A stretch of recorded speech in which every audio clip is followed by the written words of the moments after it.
주신 하나님의 말씀을 통해서 오늘 여러분의 삶에 새로운 도전과 또 결단과 그리고 다짐이 있었으면 좋겠습니다. 오늘 아름다운 흔적과 열매다, 이런 제목으로 잠시 같이 은혜를 나누려고 합니다.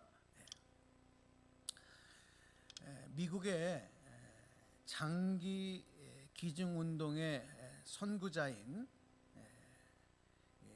로버트 노엘 테스트라고 하는 분이 계신데 1994년에 작고하셨습니다마는 이분이 남긴 글을 잠깐 먼저 여러분에게 소개하려고 합니다.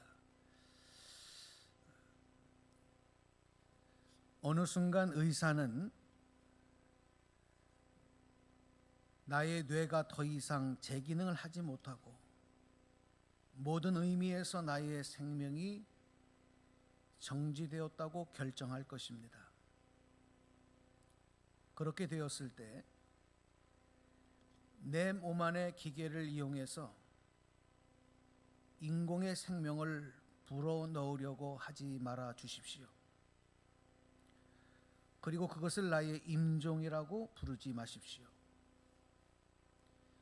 그 대신 그것을 새로운 탄생이라고 불러주시고 다른 사람들이 더욱 충실한 삶을 사는데 도움이 되도록 나의 몸을 나누어 주십시오. 그 대신 나의 눈을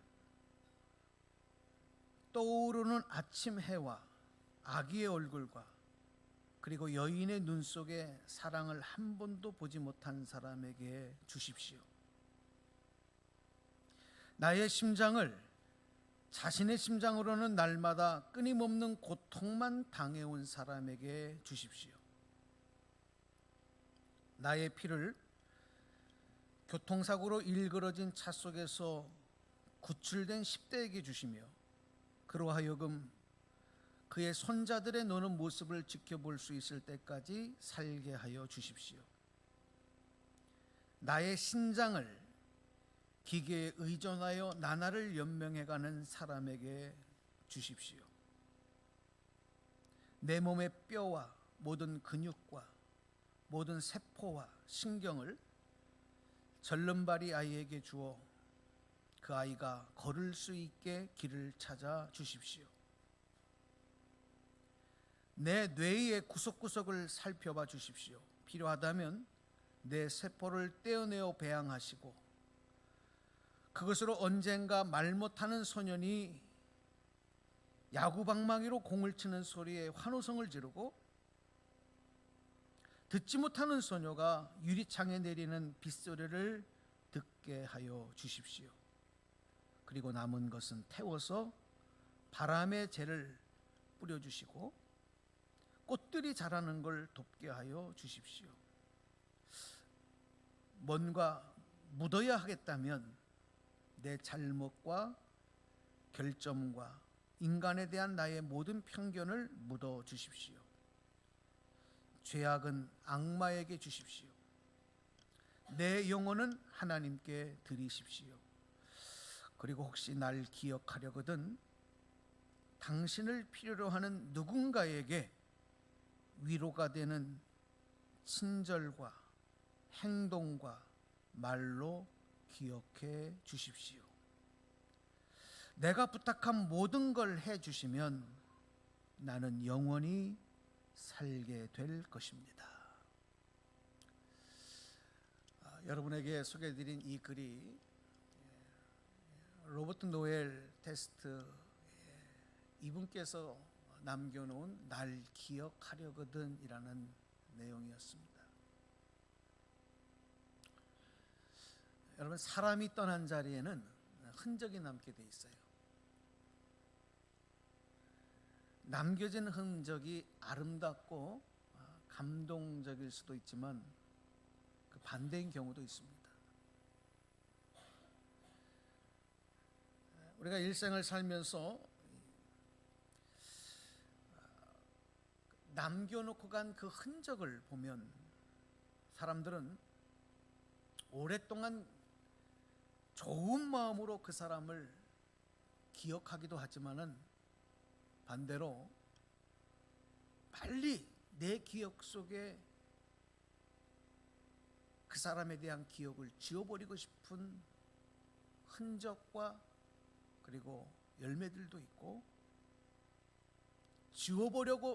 버리려고 하지만 오래도록 나쁜 기억으로 남게 되는 그런 흔적과 열매들도 있다는 겁니다.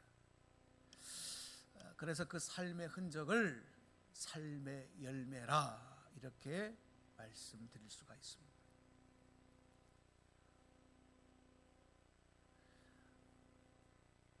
여러분, 오늘 한 해 동안 여러분은 어떤 삶의 흔적과 열매를 남기셨다고 생각하십니까? 아마 저도 하나님께 주신 생명으로 한평생을 살아가고 있지만 제 삶이 저를 알고 계신 분들에게 나 한 사람의 인생을 살아오는 동안 다른 사람들에게 어떤 흔적으로 남게 될 것인가, 사실 이것을 말씀을 준비하면서 생각을 해보니까 참 두렵고 떨리는 일이더라고요.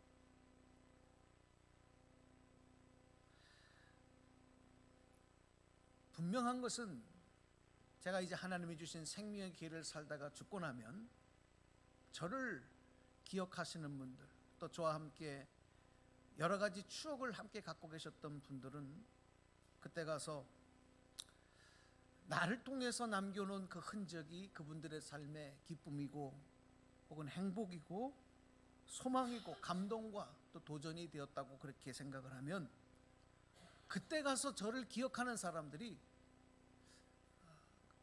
그 전혜성 목사, 그분이 참 한평생 잘 살았다, 성공적인 삶을 살았다, 우리에게 아름다운 삶의 흔적과 열매를 남겨주었다, 그때 가서 그렇게 평가해 줄 것입니다. 그러나 만약 그렇게 하지 못했다면 그 반대의 평가가 저에게 이제 저를 향한 그런 평가가 될 것이죠. 그래서 여러분, 이 땅에서 칭찬은 사실 일시적인 거예요. 이 땅에서의 인정은 일시적인 것이고, 진짜 칭찬과 인정은 내가 남겨놓은 삶의 흔적과 그 열매를 보고 그때 가서 평가하는 것이 진짜가 된다 하는 것을 우리가 알게 되는 겁니다. 간혹 어떤 분들은 그가 살아서 활동하는 동안에 많은 사람들에게 인정도 받고 칭찬도 받는 걸 보고 또 좋은 영향력을 행사하는 것 같았지만, 그가 죽고 난 뒤에 그를 향해서 아주 나쁜 그 반대의 평가와 그런 내용들, 이야기들이 회자되는 것을 볼 때가 있습니다. 이런 걸 보면 그렇구나, 사는 동안에 받는 인정과 칭찬보다 죽고 난 뒤에 받는 칭찬과 인정이 이게 더 어려운 거구나 하는 것을 다시 한번 생각하게 되는 것입니다. 여러분, 우리 그리스도인은 하나님 주신 생명으로 한평생을 살아가면서 반드시 그 삶의 흔적과 열매를 통해서 다른 사람들에게 칭찬과 인정과 감동을 줄 수 있는 삶이 돼야 돼요. 하나님의 아들이신 예수 그리스도의 생명을 받아서 내가 이 땅에서 하나님의 자녀로 살았기 때문에 우리들은 반드시 그런 삶의 흔적과 열매를 남겨놔야 한다는 것입니다. 그러나 우리 그리스도인의 삶의 궁극적인 목적은 이렇게 사람들의 칭찬과 인정도 대단히 중요하지만 무엇보다 하나님께 인정받는 삶이 되어야 되겠다. 여러분, 하나님께 인정받는, 하나님께 칭찬받는 그런 삶의 열매가 되시기를 주님의 이름으로 축원합니다. 그러면 하나님께서 인정하는 삶이라는 것은 도대체 어떤 것이냐? 하나님께서 인정하신다는 것은 어떤 삶을 말하는 것이냐? 결국은 우리가 이 땅을 살아가는 동안에 사람들이 칭찬하고 인정하는 그런 삶의 흔적과 열매가 없다고 한다면 하나님 무엇을 보고 우리를 칭찬하시고 인정하실 수 있겠어요?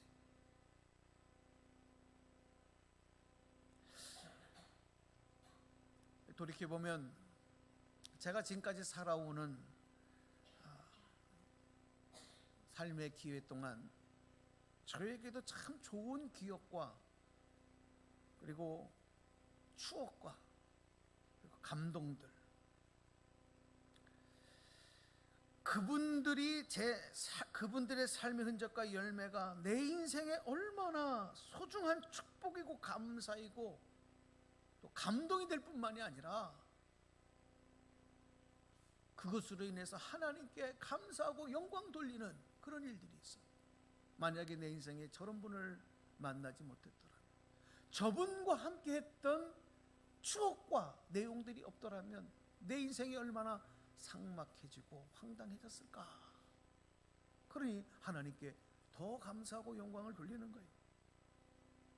그런데 혹 어떤 분들은 빨리 내 삶의 기억 속에서, 내 기억 속에서 좀 지워버리고 싶은 사람들도 있어요. 그게 안 돼서 막 몸부림치면서 하나님 앞에 기도해 본 적도 있어요. 하지만 지금까지도 내 마음속에, 내 기억 속에 나쁜 기억으로, 좋지 아니한 추억으로 남아있는 사람들, 여러분, 그런 사람들 때문에 제가 하나님께 감사를 드리고 영광을 돌린 적은 없어요. 결국 이 인생이라고 하는 것은 이 땅에 무엇을 남기느냐, 내 삶의 흔적과 열매가 다른 사람들에게 어떤 영향을 주었느냐, 그것이 하나님께도 영광이 되고 그 반대도 될 수 있다는 거예요. 오늘 이 자리에 계신 여러분들, 여러분을 만난 것이 다른 사람들에게 행복이고 기쁨이고 감사가 될 수 있는 그런 흔적, 그런 열매 남기시기를 주님의 이름으로 축원합니다. 축복합니다. 이게 하나님께 인정받는 삶이다. 이게 하나님께 칭찬받는 삶이 바로 이런 삶이라는 거예요. 옛말에 사람은 죽어서 이름을 남기고 짐승은 죽으면 뭘 남긴다 그랬어요? 가죽을 남긴다. 그런 옛 말이 있습니다. 속담이 있습니다. 그런데 어떤 사람은 그가 죽어서 남긴 이름이 동물의 가죽만도 못한 사람들이 많아요. 악어처럼 좋은 가죽을 남기면 비싼 핸드백이라도 만들 수 있고, 여우처럼 죽어서 털을 남기면 비싼 밍크 코트라든지 이런 좋은 데 사용이라도 될 수 있지만, 이 사람이 남긴 나쁜 이름은 짐승의 가죽만도 못한 경우가 얼마나 많은지 몰라요.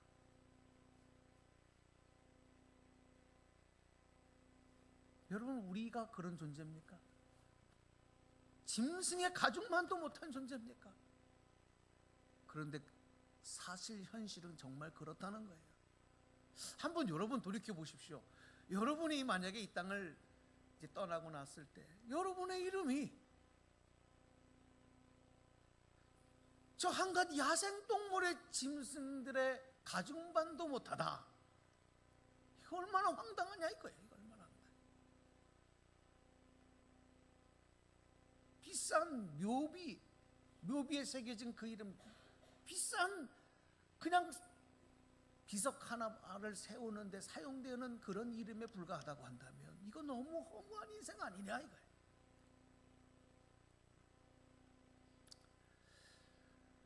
오늘 우리가 2018년 마지막 주일 예배를 드리면서 한번 우리 자신을 다시 되돌아봐야 되지 않겠습니까? 점검해 봐야 되지 않겠습니까? 그러면서 우리는 또 하나의 마침표를 찍어야만 됩니다. 싫어도 할 수가 없어요.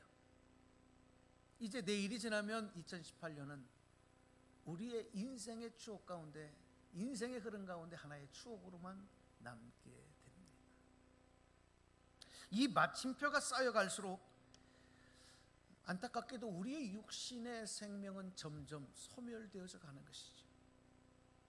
그러나 삶의 흔적과 열매는 더욱 선명해지고 있다는 사실, 이 사실을 우리는 거부할 수가 없습니다. 오늘 읽어드린 이 사도행전 본문의 말씀을 보면 초대 교회 당시에 욥바라고 하는 도시가 있었습니다. 이 욥바라고 하는 도시에 여제자라고 불렸던 한 여성이 있었는데, 그 이름이 성경에 기록된 걸 보니까 다비다, 이렇게 다비다라고 불리는 여제자가 있었습니다.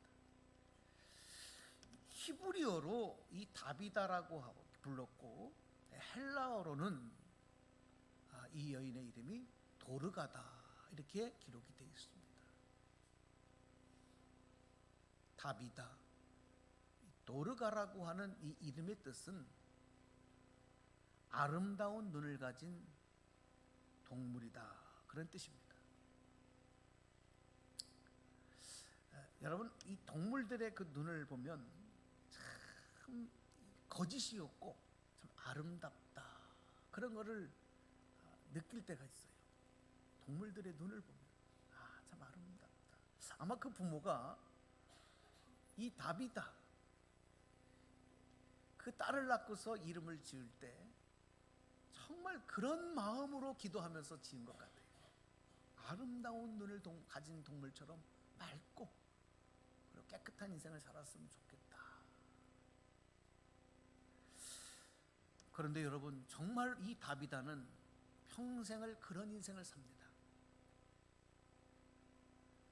그 이름만 아름다운 게 아니라 그 삶에 아름다운 흔적과 열매들을 남겼다는 거예요. 그것을 우리는 오늘 성경에 남겨져 있는 기록을 통해서 확인할 수가 있는 것입니다. 그런데 이 모든 일들이 말이죠, 그녀가 살았을 때는 회자되지 않다가 그녀의 죽음의 사건, 이 다비다가 죽음의 사건을 통해서 평가되고 해석되고 그리고 증거되고 있다고 하는 것에 우리는 주목할 필요가 있습니다. 그래서 한 사람에게 있어서 죽음의 사건은 대단히 중요한 터닝 포인트가 되는 것입니다. 자, 이 다비다가 살아온 인생이 어떤 삶이었느냐 하는 것을 우리가 잘 알 수 있는 내용을 오늘 본문 39절에서 발견하게 됩니다. 오늘 말씀을 다시 한번 여러분에게 읽어드리겠습니다. 39절 말씀입니다. 베드로가 일어나 그들과 함께 가서 이르매 그들이 데리고 다락방에 올라가니 모든 과부가 베드로 곁에 서서 울며 도르가가 그들과 함께 있을 때에 지은 속옷과 겉옷을 다 내보이거늘. 아멘. 자, 여러분, 이 다비다가 병이 들어 죽게 됩니다. 근데 이 여인이 몇 세에 죽었느냐, 이건 성경에 기록되지 않아요. 근데 추정컨대 이 다비다가 젊은 나이에, 노인이 돼서가 아니라 젊은 나이에 죽은 것 같아요. 왜냐하면 나중에 이제 베드로가 그 다비다의 이름을 그냥 부르는 내용을 보면 이제 그렇게 추정을 하는 겁니다. 이 다비다가 어느 날 병에 걸려서 갑자기 죽음을 맞이하게 된 겁니다. 이 여인의 죽음을 놓고 그녀와 함께 했던 다른 과부들이, 그러니까 다비다도 남편이 죽은 홀로 사는 여인이었던 것 같아요. 이 과부들이 베드로 사도 곁에 서서 통곡을 합니다. 그리고 다비다가 직접 자신들에게 만들어준 속옷과 겉옷을 내보이면서 통곡했다. 여러분, 다비다는 자기와 함께 참 힘들고 어려운 삶을 살아가는 외로운 과부들, 자기와 같은 신세의 사람들을 돌보고 심지어 여러분 속옷까지도 만들어서 나누고 베풀 수 있는 그런 삶을 살았던 거예요. 그걸 잊을 수가 없는 거예요. 그래서 이렇게 다비다의 죽음을 애도하는 과부들에게 얼마나 이 다비다의 인생이 남겨놓은 흔적과 열매가 깊게 자리 잡고 있었는가 하는 것을 우리는 여기서 확인할 수 있습니다. 참으로 감동적이고 따뜻한 사랑의 열매를 남겼다 하는 것입니다. 이 다비다는 먼저 자기와 함께하는 이 욥바라고 하는 곳에서 함께 신앙생활했던 신앙의 공동체, 그 안에 있던 사람들에게, 그 형제자매들에게 선행과 구제하는 일이 바로 그녀의 살아가는 삶의 전부였다고 해도 과언이 아닌 것입니다. 그 말씀을 우리가 다시 36절에서 확인하게 되거든요. 자, 36절 보겠습니다. 욥바에 다비다라 하는 여제자가 있으니 그 이름을 번역하면 도르가라. 선행과 구제하는 일이 심히 많더니. 아멘. 여러분, 오늘 성경에서는 이 다비다의 인생을 소개하면서 선행과 구제하는 일이 심히 많았다. 온전히 나누고 베풀고 돌보고 이 섬기는 삶이 그녀의 전부였다. 심히 많았다. 이렇게 평가하고 기록하는 것입니다. 여러분, 이 평가를 누가 합니까? 그와 함께 했던 사람들이 평가를 하는 거예요.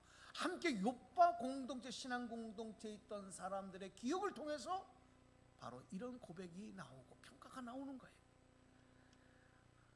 하나님께서 인정하시고 평가하시기 이전에 믿음의 열매는 바로 이렇게 사람들에게 남겨진 삶의 흔적과 열매를 통해서 또 바깥으로 펼쳐져 나가는 삶의 행동을 통해서, 행실을 통해서 확인할 수 있다 하는 사실을 우리는 다비다를 통해서 다시 한번 확인하게 됩니다. 오늘 이 마음을 가지고 여러분과 함께 찬양하고 말씀을 이어가려고 하는데, 자, 우리 함께 찬양했으면 좋겠습니다. 아름다운 사랑을 나눠요, 주님의 사랑을, 우리 모두 사랑을 나눠요, 내 마음에 기쁨이 넘치게. 함께 우리 찬양하고 말씀 이어갑니다.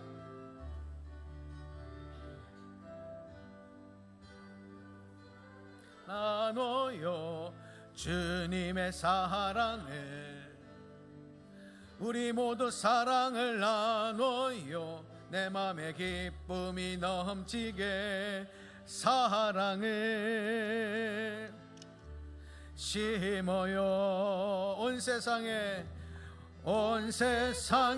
주님 사랑 넘치도록. 사랑을 나눠요 우리 이 사랑을 모두 전해요. 아름다운 사랑을 나눠요, 주님의 사랑을, 우리 모두 사랑을 나눠요, 내 맘에 기쁨이 넘치. 사랑이 빛나네요, 사랑이 빛나네요. 우리 주님 사랑이 전파된 곳에 도우세요 빛나도록. 모든 영혼들이 주의 사랑으로 빛나도록. 아름다운 사랑을 나눠요, 주님의 사랑을, 우리 모두 사랑을 나눠요, 내 맘에 기쁨이 넘치게. 아멘. 여러분 여러분 나누고 베푸는 삶을 살아가시기를 주님의 이름으로 소망합니다.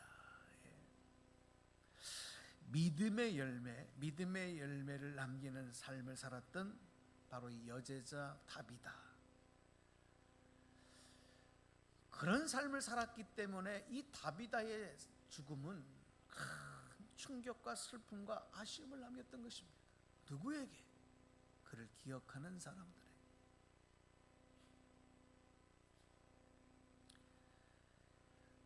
어느 한 마을에 나이 많으신 분이 세상을 떠났다는 겁니다. 그런데 연이어서 사고로 젊은 사람 하나가 또 죽는, 그러니까 마을에서 쌍투상이 난 거예요. 마을 사람들이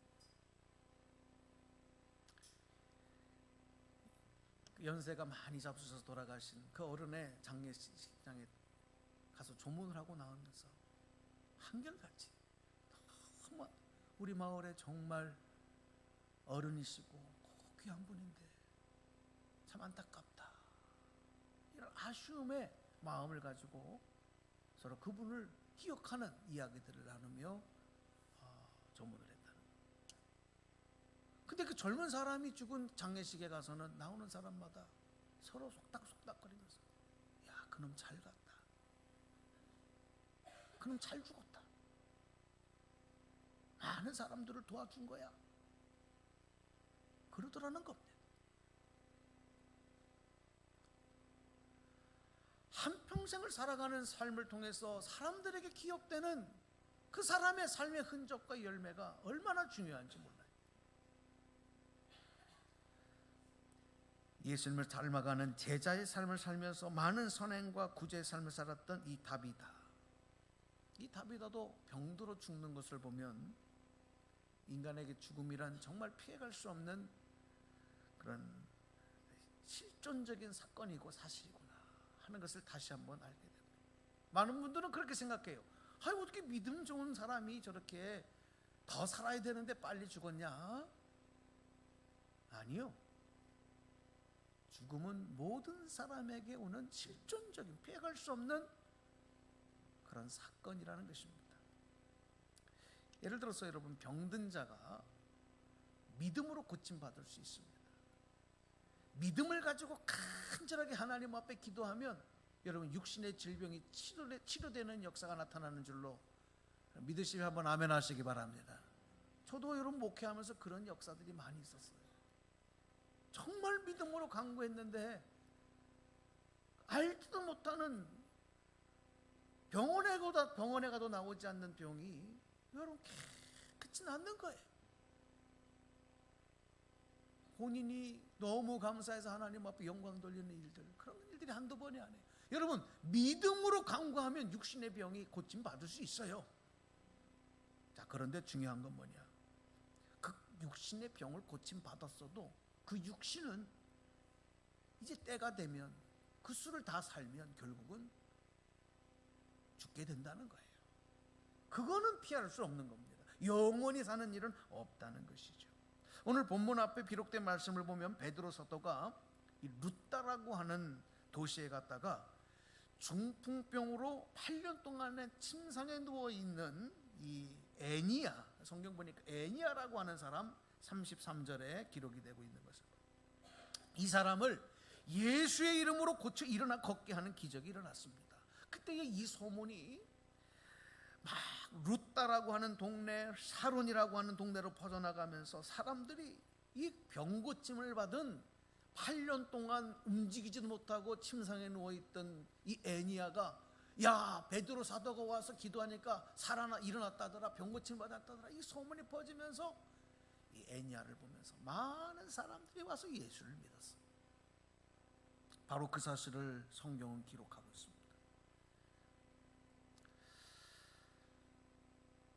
하지만 애니야라는 사람도 결국은 육신의 죽음을 피할 수 없는, 그리고 결국 그 생명 다하여 하나님의 영광을 돌리다가 결국 그도 주님의 품에 안겼을 거예요. 성경에 기록되지는 않지만 그렇지 않습니까? 모든 사람은 다 죽음 앞에 나아갈 수밖에 없다는 것이죠. 그러므로 중요한 것은 우리를 슬프게 하고 안타깝게 하는 것은 뭐냐? 사람이 죽는 죽음의 사건이 아니에요, 여러분. 왜? 여기 계신 모든 분들, 저를 포함한 우리 모두가 다 죽게 돼 있어요. 그러니까 죽는 죽음의 사건이 우리를 슬프게 하는 것이 아니라 더 중요한 건 뭐냐면 그 사람이 죽음을 통해서 남기는 것, 그것이 우리를 슬프게 하거나 아니면 우리를 속 시원하게 할 수도 있어요. 죽음보다 더 중요한 건 뭡니까? 그 사람이 남겨놓은 삶의 흔적들, 기억들, 열매라는 겁니다.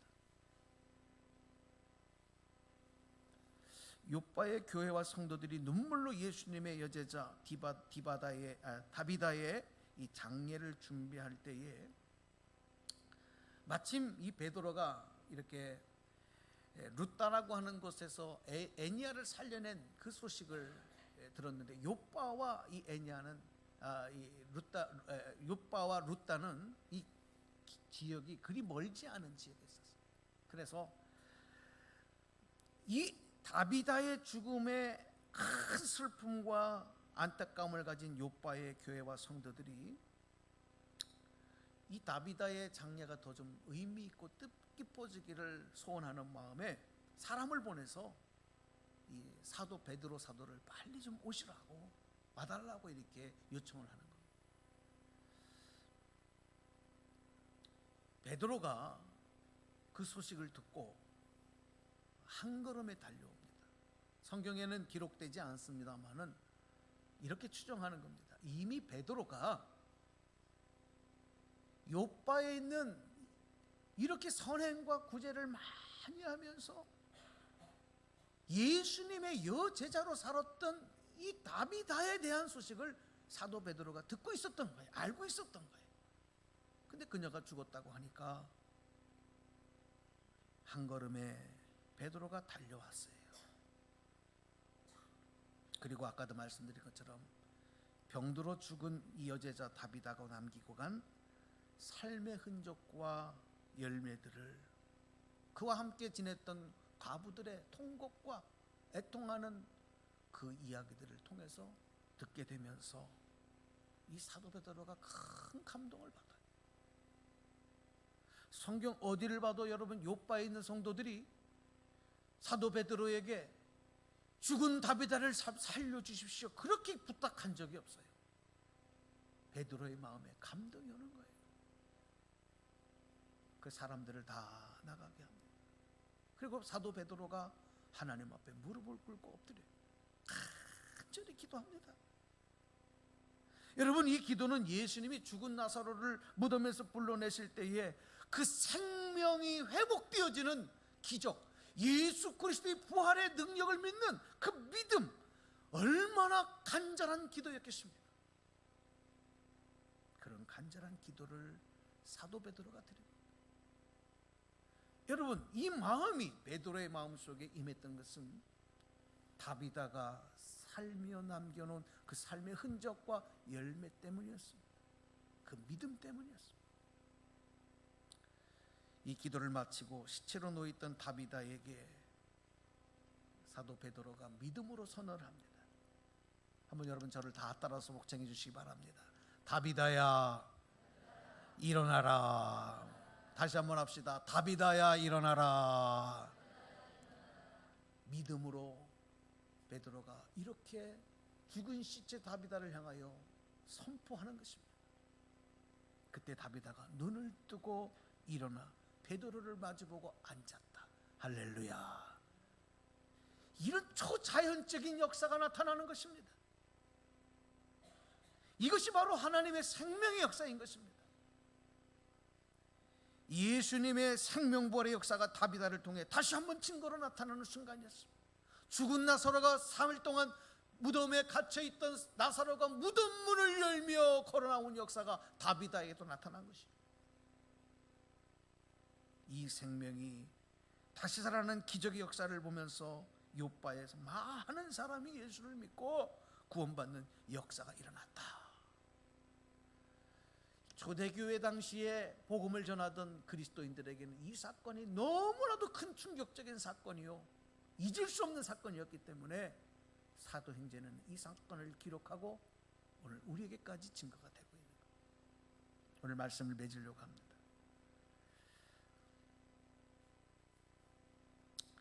결국 다비다가 남긴 인생의 흔적과 열매는 이렇게 부활의 생명을 나타내는 증거가 됩니다. 나아가서 많은 사람이 예수 그리스도를 영접하고 구원받는 그 영혼을 살려내는, 예수 믿고 구원받는 구원의 통로로 사용되는 거예요. 여러분이 지난 올 한 해 동안에 섬기고 베풀고 헌신하고 봉사했던 그 삶의 흔적들은 바로 이런 어마어마한 기적의 역사의 도구로 사용되고 있었다, 사용되어진다. 이것을 볼 때 여러분 얼마나 감사합니까?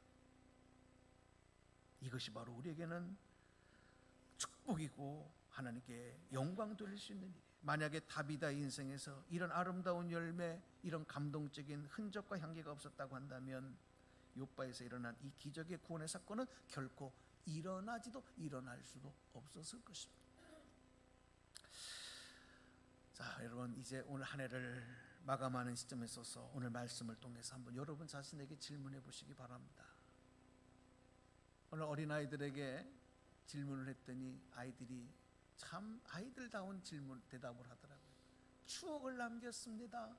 지식을 남겼습니다. 재미를 남겼습니다. 그래, 오늘 여러분들 올 한 해 뭘 남기셨어요? 여러분을 통해 어떤 흔적이 남았다고 생각하십니까? 그것을 지우개로 지워버릴 수 있는 것이라면 얼마나 좋겠어요. 지워지지 않아. 바라기는 여러분의 남긴 삶의 흔적과 열매로 생명 회복의 기적에, 그리고 슬퍼하고 외로운 이들에게 위로와 소망이 되는, 나아가 구원의 역사가 많은 사람에게 임하는 통로로 사용됐다면 이것이 바로 우리가 가장 감사할 일이요, 그런 것에 대한 후회가 남는다고 한다면 우리 새해는 더 좋은 흔적들을 남기기 위해서 다시 한번 재무장할 수 있는 그런 복된 시간 오늘 여러분에게 임하게 되기를 주님의 이름으로 축복합니다. 자, 우리 다 눈을 한번 감아보십시오.